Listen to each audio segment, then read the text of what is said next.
Hello and welcome to the Excellence Podcast, a media outreach of the Redeemed Christian Church of God, Our Saviour's Parish, located in Norton, Stockton-on-Tees. We aim to create an online community of believers having deep conversations, exploring our faith, and growing in God's Word in a relaxed atmosphere. Come on this journey with us, and we believe you will be blessed. Today's episode, we'll be discussing finances, specifically the use of credit cards. And we have our guests who will be sharing their views, opinions, and insights into credit card usage. Our first guest for today is... Ned Atewagboye. I am an engineer and a credit card user. Thank you very much, Mr. Ned. And our second guest is... My name is Abiodun Folonuso. I'm a chartered accountant. I support businesses in financial reporting, financial planning, and tax planning as well. Thank you. Thank you very much, Mr. Abiodun. Thank you very much, Mr. Abiodun and Ned, for coming on the episode today. Before we delve into the discussion for today, I think the first question is, for someone who is just starting out or for someone who has just come into the UK, how do you obtain a credit card? And if we start with Mr. Abiodun, please. Yeah, thank you very much. I think we're talking about a credit card. I think one of the things which we need to put into consideration is financial readiness.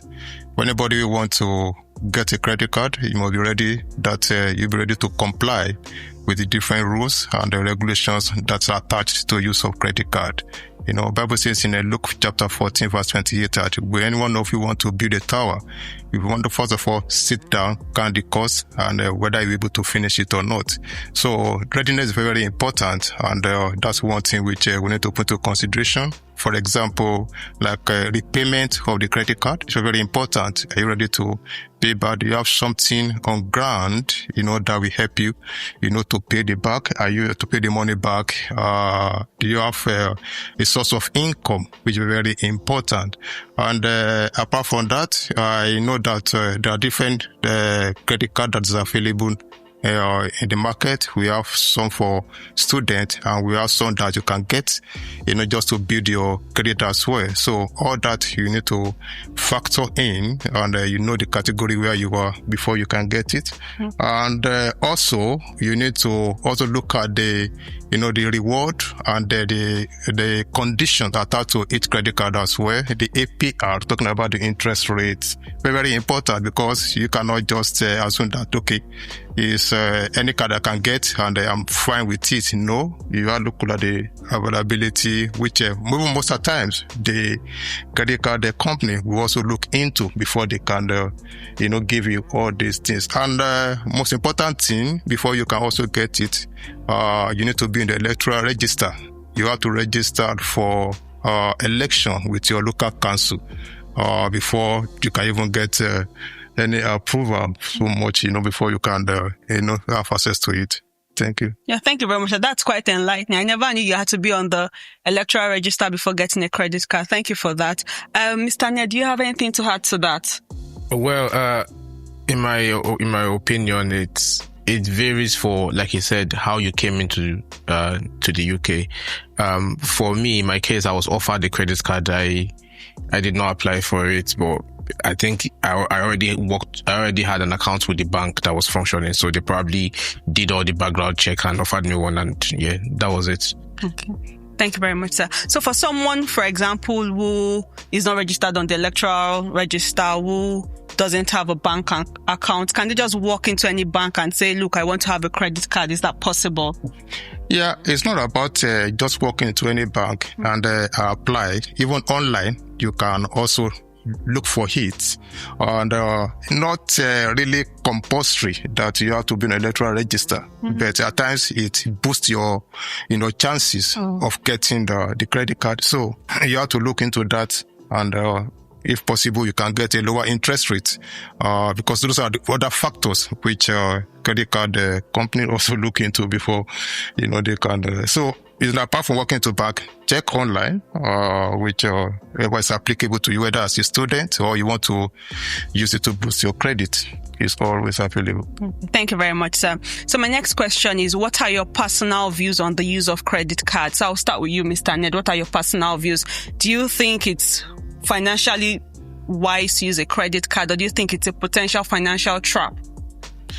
Well, thank you for that. I think credit card is borrowing. So the risks that comes with borrowing comes with the use of credit card.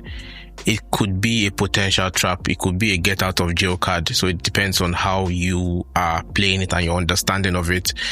For you to borrow, you need to understand what your payment terms will be, your repayment terms will be, and then you need to understand what the penalties will be if you don't repay on time. So considering all that into it, I think it just boils down to the individual and what level of financial discipline you have as an individual to take on a credit card. But generally, I think it's a nice thing to have if you are able to manage your finances properly. But you really need to manage your finances properly because it could mess up all your credit rating in the system. Okay, thank you very much, sir. Yeah. What about you, Mr. Abiodun? What are your personal views on credit card use? Yeah, I will agree with my brother. I think 100% with everything he has said. Bible says in Proverbs chapter 4 verse 7, it's a principal, wisdom is a principal thing. Get it. In order getting, get understanding. Probably if somebody will just come into the United Kingdom and you just feel that, okay, credit card is there. You have enough fund that you can use anyhow. No. It calls for financial responsibility. And that is one factor which we need to take into consideration. Wisdom is very important. It's not that the fund is there for you to use anyhow and you just believe that, okay, let me continue with it. Some people establish the business in issuing a credit card, and they also there to make business as well.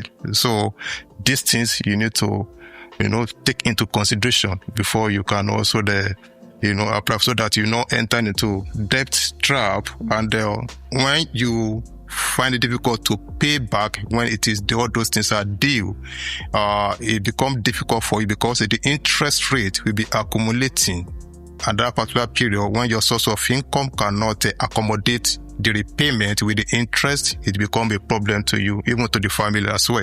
So that is one thing which we need to, to consider before we go into it. Okay. Thank you very much, sir. I will just come back to you, Mr. Ned. You mentioned that credit card is a form of borrowing.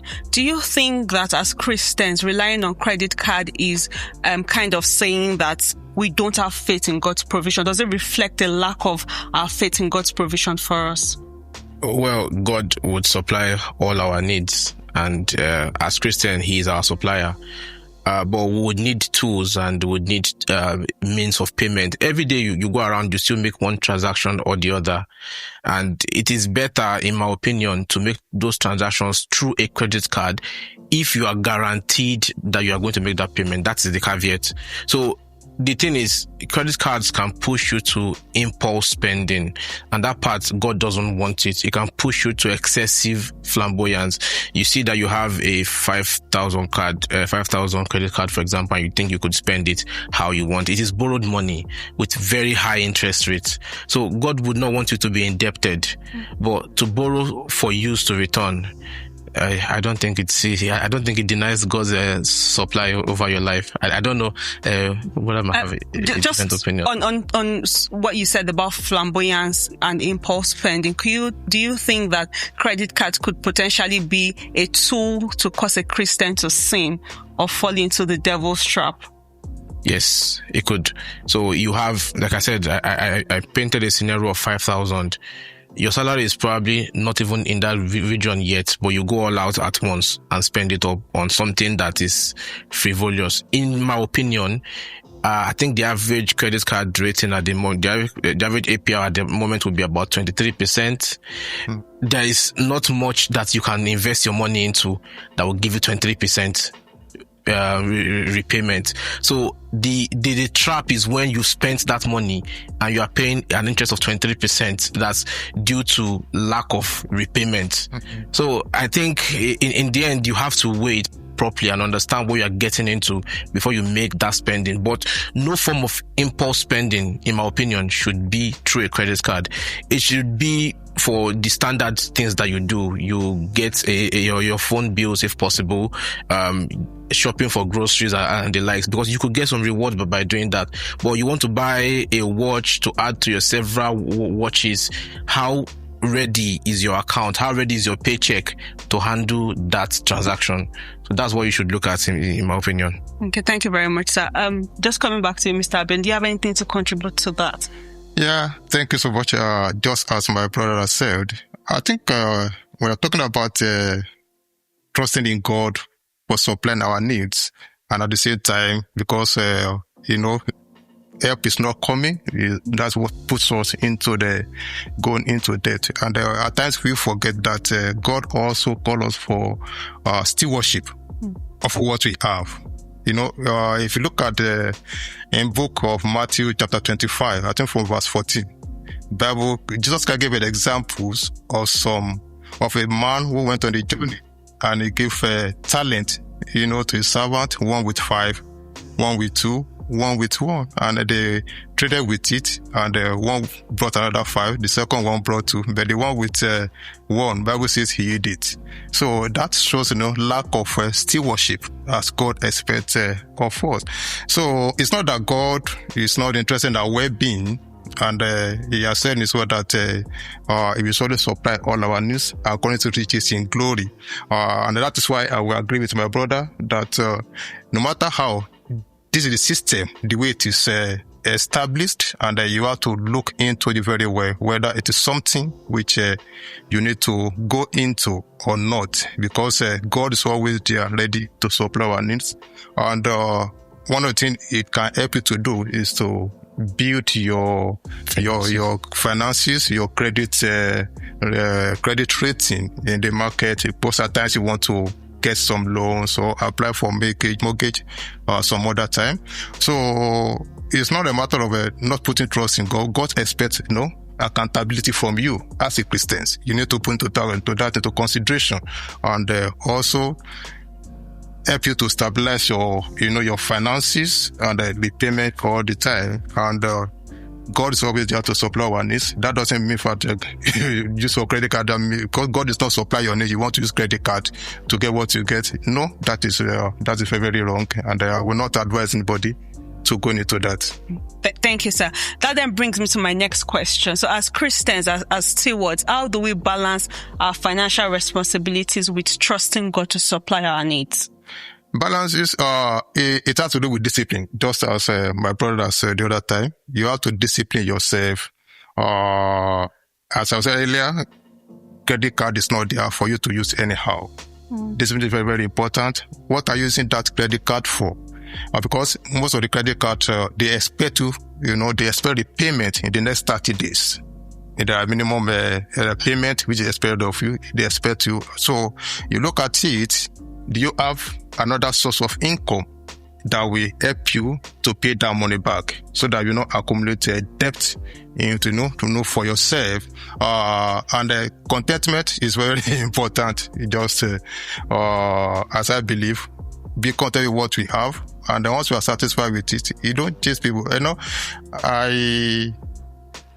When I was back in Nigeria, back in Africa, where many of us came from, I have friends, we had money then, we spent a lot of money. In fact, most of my friends, if you want to buy a car, we buy brand new cars. You get it, we live anyhow. But,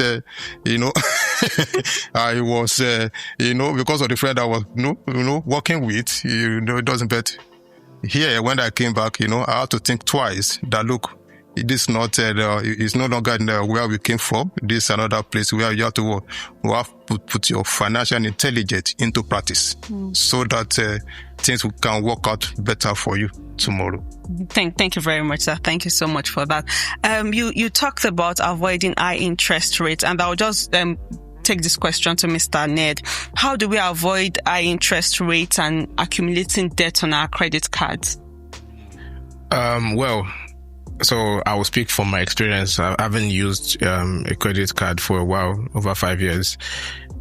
What I do is I don't get myself into any finance that would exceed my total payout. So what that means is, if I'm going to spend my credit card in April, I've checked that my money coming into my account in May, I'll be able to clear this credit card spending. You understand? So the way it works is you get your statement, you see your balance, you see your minimum payment. I never want to pay the minimum payment. I want to always clear my balance, because when you pay the minimum payment, you are agreeing to a loan, and that loan is coming at a very high interest rate. Like I said, 23%. So if you are paying 23%, what exactly did you do with that money that you think is appreciating by 23%? So in my opinion, as the statement comes in, £200, okay, I must pay this £200 before the deadline. And then next month, I have this X amount of limits to spend. And of course, you don't always have to spend it. Like I said, it can be an emergency card. We all have the way we sort out our bills. You know what goes to your grocery. You know what goes for other things that you spend money on to fuel your car and go. So those years, you can run it by your credit card and you can always pay those back off. But if you have to do a one-off spending that is very huge, that you would not be able to accommodate the next month, then I will stay off credit cards for that. I'd rather save, and if you must, if it's something that you really, really like to do, then maybe you should consider the bank loan instead. Okay. Thank you very much, sir. Do you have anything to add to that, Mr. Abiodun? Yes, the system here is trying to test your financial responsibility. Yeah. Whether you just have to take that into factor. And another thing you need to be aware of is that even when you have a credit card and they give a certain amount which you need to utilize, for example, like 2,000, you should know that what you are applicable to use for out of that 2,000, just 25% of it. Yeah. You need to look at that. If you spend more than that, you are not helping your credit rate. You're not helping your credit factor. And apart from that, as my brother said, pay on time. You should have something, at the background for your source of income, legitimate income, to, to take care of whatever you have utilized from your credit card. I think that's what can help to avoid acquiring a high debt interest. And even when you are applying for credit card, I do receive so many. When I look at it and I know that, look, this one will take me above my credit limit, which I'm supposed to be based on my income, I throw it away. I don't need it. It's not compulsory that I must have it. I only have one credit card. I don't have two. And because that's my own belief and my own opinion, and I don't go beyond, because I don't want to accumulate something which I'll be tempted to use, and at the end of the day, I accumulate debt with a higher interest rate for myself. Thank you very much for that contribution, sir. You mentioned that we're in a system where that is trying to test our financial responsibility. And I like to say that we're in a credit-driven society where you have to have a good credit score before you can maybe get a mortgage or do certain other things. Coming to the topic of credit score, how can we build our credit scores? Yeah, building your credit score, first thing, you have to ensure that your repayment is done on time. Make sure that you don't accumulate debt. When you don't pay back, it affects your credit rating. Second one, it has to do with electoral registration, which I said is one of the ways it can help you, to boost your credit score. Make sure you register with your local council, to run for election. It also helps you. And another factor is that avoid moving home too often. Most of the time, if you check your credit, you log into your credit account, you discover that most of the time they tell you, look, here you have spent 6 months. You need to spend another 18 months before your credit rate can be boosted. So if you are the one that move home here and there, definitely it will affect your credit score. So you have to take that into consideration as well. I think those are the other factors. Your credit limit, make sure, for example, they say, look, what you can afford is 4,000. For example, like Credit Karma, we show that, look, you can boost your credit card up to 4,000. If you can do that, go ahead and do it, but don't go beyond that 4,000. When you go beyond it, you are, easily setting a trap for yourself, and it will also affect your credit score. So taking all this into consideration, we also help someone to build a credit score. Thank you, sir. Thank you. Just come back to Mr. Ned. Do you have anything to contribute to what Mr. Abiodun has already said? Yes. So when Mr. Abiodun said should avoid moving homes too frequently, I think we should understand that the reason is your agents would most likely do a credit check on you. Mm-hmm. And for every check that is done, the system assumes that you've taken that responsibility. So if, for example, I go to this car lot A and I want to buy this car, and then they've done all the processing and all the documentation and they've run the credit check, but I didn't proceed with that deal, the system assumes that I have done that deal. So when I go somewhere else to do another deal, you will see that your credit score is lower because the system has taken into account that you've taken one other loan somewhere else that you did not actually take. Mm-hmm. So we need to be very, very aware that when we're making this offer, when we're being offered these elements, and when we are looking for houses, you need to be very sure of what you are doing at that time. Are you really going to go on with this deal? There's no point having your credit information out there and everything is checked and then you back out. Mm. So, and they would most often tell you that it's a soft credit check, but it still impacts your credit score in the end. Thank you for bringing that up, sir. So you've mentioned soft credit check. What's the difference between a soft credit check and the hard credit check? Well, from what I understand, a soft credit check, they'll probably just run it on the superficial, to check if you are eligible for this. From what they can see, they don't go into details of how much you are owing or where you are owing or what loans you already have or what your spending habit is. But that's what they've told you that they've done. Most times you are not sitting in front of the screen, so you don't know what level of check was really done, and it's difficult to query it after that transaction is done. So I would say, like we've tried to balance it out. Whatever debt that you are taking must be worth it. Sometimes it's better to save up than to take that instant debt, because it does more damage for the future things that you would be able to do if you had stayed away from it. If you get what I'm saying. Okay, thank you very much. That's quite insightful. Mr. Abiodun, you did make mention of some credit apps when you were talking earlier. What do you mean by credit apps, and what are some examples that you can give us? You have Experian. Mm-hmm. You have a Credit Karma. I think there are other ones like that also. That once you can easily sign up. It will show all your credit scores, your ratings, your credit limit, and the factor that are more impacting on your credit score. They will also list everything for you. Okay. So it's very easy for you to just log in and check whether you are registered for electoral registration or thereabouts. Everything will be there for you to see, so that those factors are having a high impact on your credit will be stated. Those ones with medium impact, they will tell you. And those ones you need to work on, they will also tell you. Okay, thank you very much, sir. Thank you. My next question is it possible for credit cards to be a tool for good stewardship, such as building credit or earning rewards? We'll start with you, Mr. Abiodun. Yeah, just what I've said.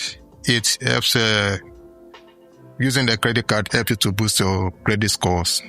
Just what I've said. In as much, you are, using it responsibly, not at any impulse, because show off, I want to be this, I want to be that. No, it's not meant for that. And apart from that, be responsible, be disciplined with it. It's very important. There's no free money anywhere. No free money anywhere. I think I was discussing with a family when I was coming about it, because there are some things which we don't know, and it's always good to get information before you go into it, so that by the time you will need something, they will tell that, look, you are not have access to it because of the things that seek information before you attempt something, so that you not backfire. Thank you very much, sir. So credit card use is not all doom and gloom. As long as you seek information, there is some benefits to it. Okay. Thank you very much, sir. Just coming to you, Mr. Ned. You did talk about impulse spending. And my next question is, how does impulse spending with credit card compare to biblical warnings against greed and materialism? Well, it's the same thing, in my opinion. So the credit card gives you a false level of financial security. It can give you a false level of financial security. In your account, you have X amount, but your credit card is telling you that you have X plus what I can give you. It is tantamount to greed when you spend beyond your means, because there are very few items that are going to appreciate higher than the credit card interest rate. Very, very few items. I can't even think of anyone that will give you 24% interest per annum. Where are you getting that from? So in the end, you must be sure that what you are getting into is worth it. And as Christians, I think frivolous spending, living above our means. For example, if I like a Rolex, my credit card might be able to give me a Rolex, but check the market trend of a Rolex. It's a very durable watch. It's a lovely watch. But if I buy that Rolex for 12,000 now on my credit card, and I'm paying it over 6 or 8 months, I'm probably going to pay 13,400. Will the price of a Rolex appreciate in that time? It's not going to appreciate in that time. In fact, it becomes a second-hand watch.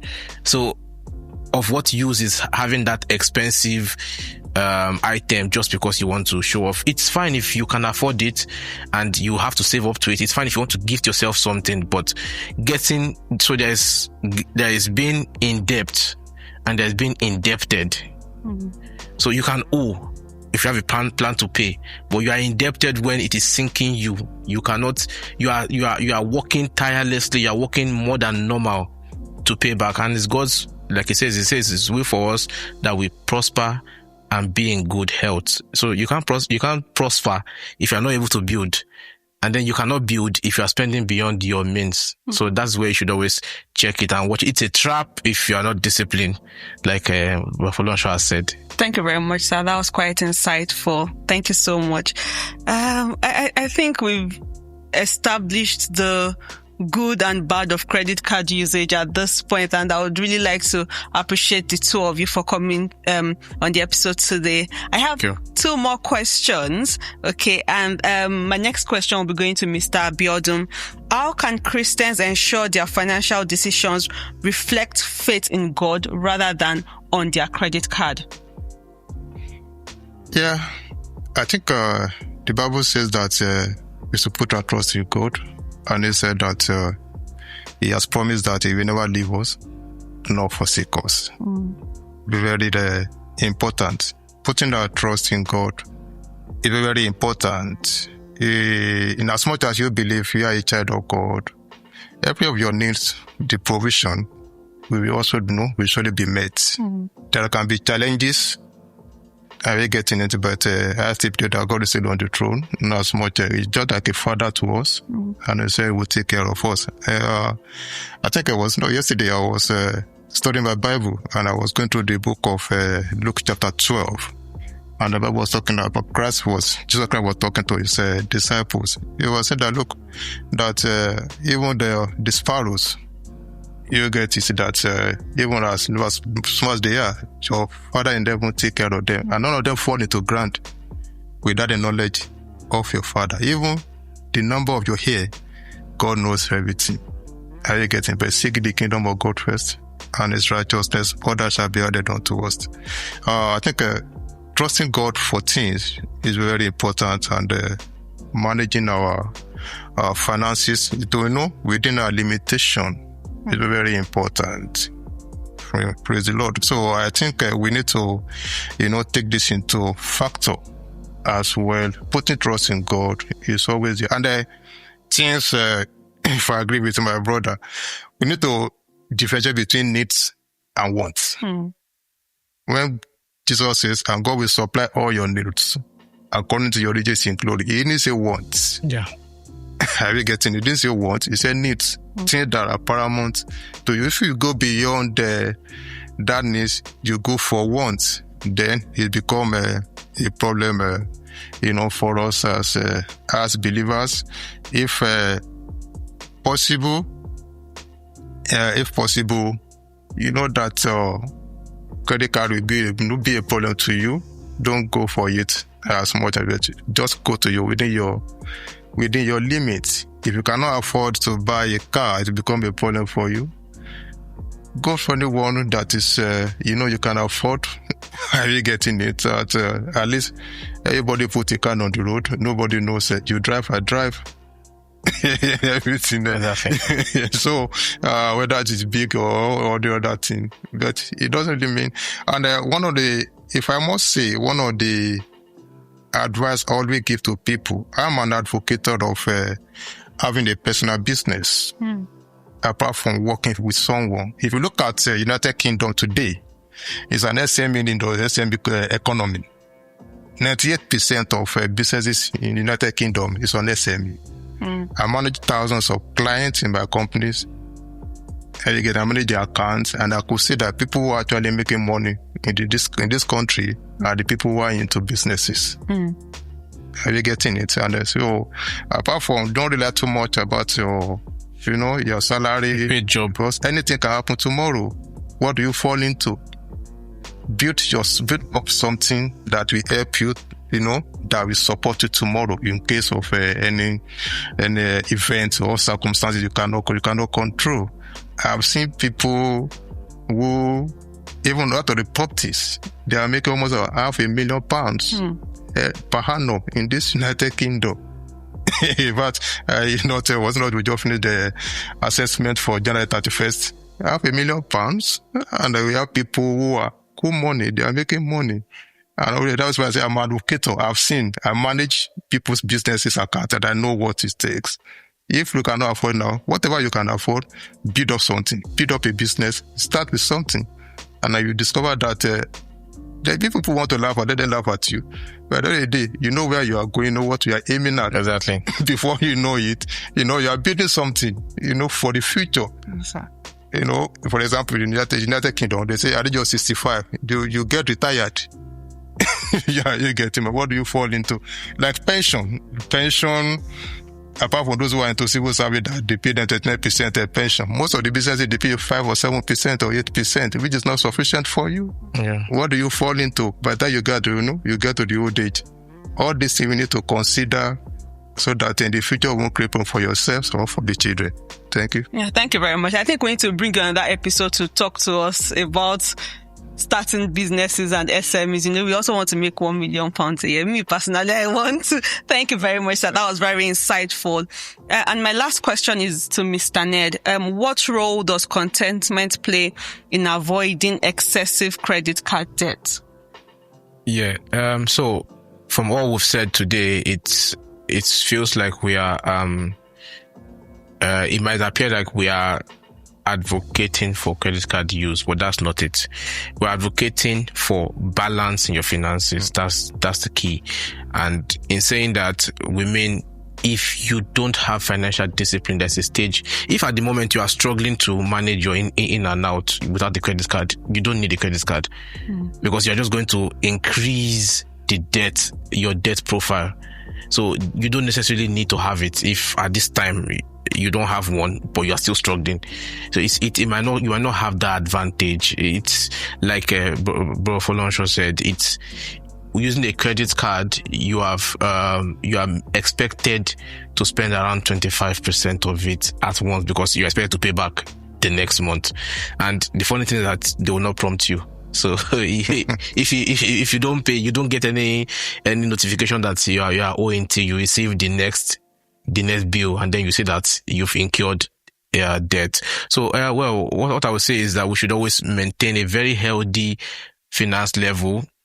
For some of us, it's a practice that instead of us to liquidate whatever little savings we have for a quick spending, just move that till the next month. But it has to be something that you can accommodate. You have to be sure. As we all are in the UK, we know how the system is. You know what is coming in. You know what is going out. Somebody swallow cutlass somewhere, something's happening somewhere. Those ones too would happen, but you know the maximum that you can do for that. So you don't invite an additional load upon yourself. I think something that I just caught now in this discussion. What if you get a credit card debt and then you are suddenly laid off? you still have to pay. Nobody's going to excuse you that you still have to pay.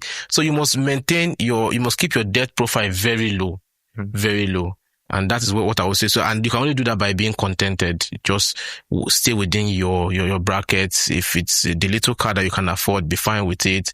If your car is giving you too much issue, it might not be wise to be fine with it. So, so just weigh it and understand what you need and what you should be doing at the right time. But yeah, I think that's my take on it. Thank you very much, Mr. Ned. See you on the next episode of the Excellent Podcast. Bye.